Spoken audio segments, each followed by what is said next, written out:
Bismillahirrahmanirrahim. Apa kabar anak-anak? Mudah-mudahan kalian tetap semangat ya. Di pelajaran selanjutnya kita masuk pelajaran SKI Sejarah Kebudayaan Islam. Di kelas 4 kita masih membahas tentang ketabahan dalam berdakwah atau ketabahan Rasulullah dalam berdakwah. Setelah minggu kemarin kita sudah belajar tentang Nabi Muhammad berdakwah secara sembunyi-sembunyi. Pada hari ini, pada kesempatan kali ini kita akan belajar tentang Nabi Muhammad yang berdakwah secara terang-terangan. Kalian simak dulu ya PowerPoint ini. Nomor 2, dakwah secara terang-terangan. Nabi Muhammad SAW menjalankan dakwah secara diam-diam selama 3 tahun. Nah, kemudian turun perintah untuk menjalankan dakwah secara terang-terangan. Kita ketahui minggu kemarin kita sudah belajar dakwah secara sembunyi-sembunyi, yang mana Rasulullah SAW berdakwah di rumah Arqam bin Abil Arqam. Alhamdulillah dakwah secara sembunyi-sembunyi ini ada yang masuk Islam. Nah, orang-orang yang masuk Islam pertama kali ini disebut as-sabiqunal awwalun, yang artinya orang-orang yang pertama kali masuk Islam.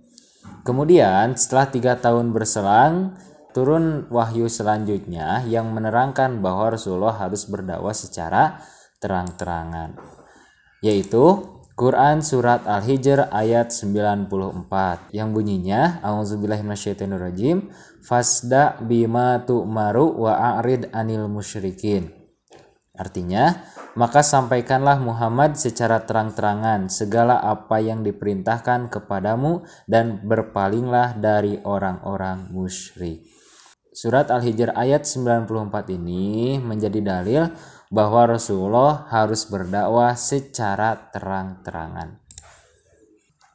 Selanjutnya, Nabi Muhammad SAW kemudian melaksanakan perintah itu, melaksanakan perintah dari surat Al-Hijr ayat 94.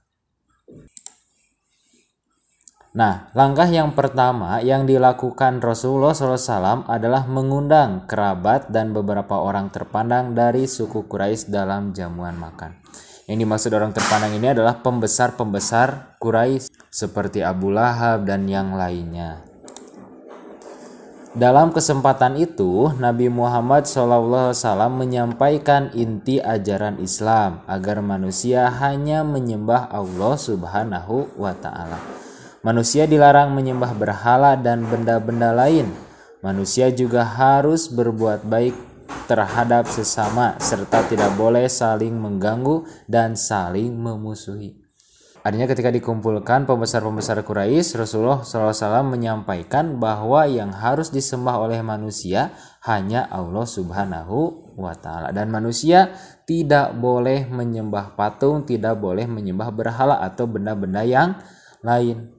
Dan juga agama Islam ini memerintahkan agar kita bisa berbuat baik dan tidak saling mengganggu dan memusuhi. Kenapa? Karena ketika zaman jahiliyah banyak orang-orang yang ditindas, orang-orang yang miskin banyak yang ditindas. Akan tetapi kebanyakan orang yang hadir itu menolak ajakan Nabi Muhammad. Salah satu di antaranya adalah Abu Lahab.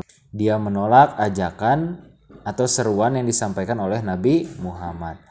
Kenapa mereka menolak? Mereka menganggap ajaran Nabi Muhammad SAW bertentangan dengan ajaran nenek moyang.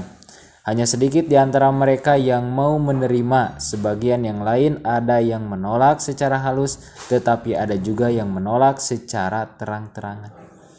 Artinya orang-orang kafir Quraisy ini, pembesar Quraisy ini menganggap bahwa Nabi Muhammad membawa ajaran baru yang bertentangan dengan ajaran nenek moyangnya, yang bertentangan dengan ajaran yang mereka anut, sehingga mereka menolak ajakan dari Nabi Muhammad. Selanjutnya,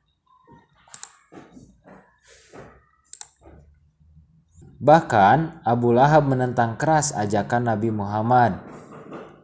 Ia mengatakan bahwa masyarakat Arab akan memusuhi Nabi Muhammad SAW apabila meneruskan dakwahnya.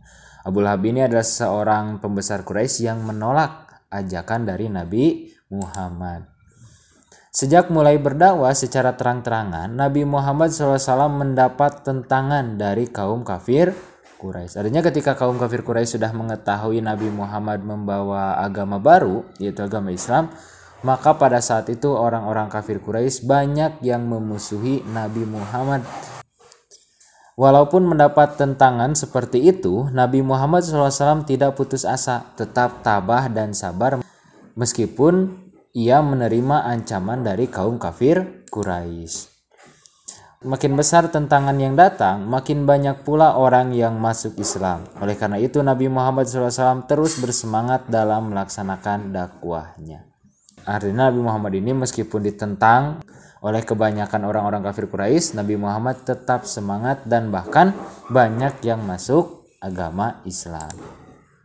Nah, itu pembahasan singkat terkait dakwah secara terang-terangan. Artinya Nabi Muhammad mengajak orang-orang kafir Quraisy untuk berkumpul, kemudian Nabi Muhammad menyampaikan ajaran Islam. Setelah disampaikan ajaran Islam, banyak yang menolak, banyak juga yang menerima.